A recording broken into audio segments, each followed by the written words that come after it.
A rounded, double-sectioned body with 8 upper arm limbs. There was a long prehensile neck on the top, lifting up an ovoid cranium containing 8 eyes and a combination ear-echo sonar organ, providing all-around perception. Their particular sensorium neurology meant they'd evolved past the concept of front and back, and now had the capacity for free-ranging motion. That specific analytic ability gave the controlling sentience some difficulty when it came to developing equivalent thought routines for the 6 Vian body biologics that it was now growing in its onboard molecular initiators. Fortunately, Vian biochemistry was relatively easy to replicate. As it closed to within 1 million kilometers of Vian, the insertion ship discarded the last of its reaction mass as it performed a final deceleration maneuver.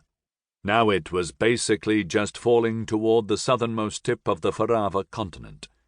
The lights of nighttime urban citadels sparkled across the continent, linked by the slender blue-green threads of bioluminescent transport rails. Tiny course-correction ejector refined the ship's descent vector, steering it toward the coast, which was still 30 minutes from greeting the dawn. Even if some Vian telescope chanced to find the ship now, it would simply appear to be a small chunk of natural space debris. It hit the upper atmosphere and began to peel apart into 6 pear-shaped segments. The remaining matter broke away in fizzing sparks that produced a short-lived but beautiful starburst display streaking through the mesosphere. Below it, sheltered under the blanket of thick winter cloud, the clan packs of Gomabab, the southernmost urban citadel on Vian, remained oblivious to their interstellar visitor. Each segment continued down, aero-braking with increasing severity as the atmosphere thickened around them. They slowed to subsonic velocity 3 kilometers above the surface, plunging through the clouds. The segments were aimed at a small cove a few kilometers east of the urban citadel, where the gently undulating frost meadows ended in high cliffs atop pebble beaches. 100 meters from the shore, 6 large splash plumes shot up into the air like thick geysers, crowning and splattering down on the slushy ice that bobbed about in the sub-zero salt water. The Nayana metavians floated to the surface. All that now remained of the insertion ship's landing segments were thick layers of active molecule blocks, which covered their mottled blue-green hide like a blanket of translucent gel, insulating them from the cold. They began to swim ashore, an action that the native Vians avoided as much as possible. The beach was a narrow strip of sharp granite rocks, with brown bracken fronds shooting up from the wider cracks.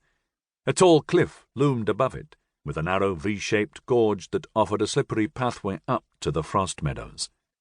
The Metavians scrambled a short way up the incline as the pale dawn light began to seep through the murky clouds.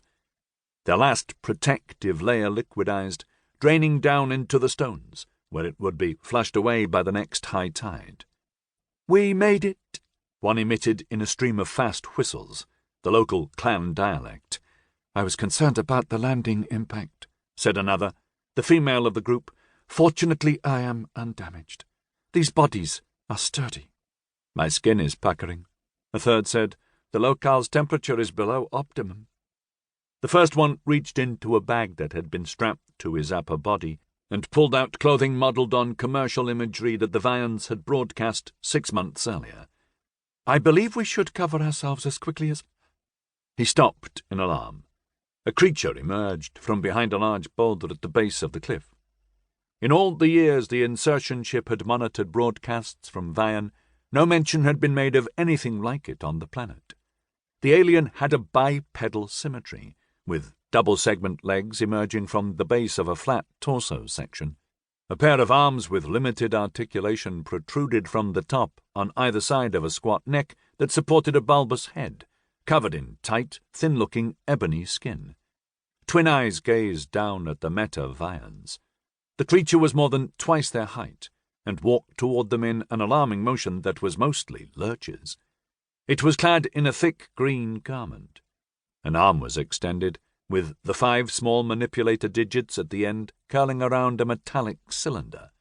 An orifice on the creature's head opened, and it produced a low, slow, hooting noise.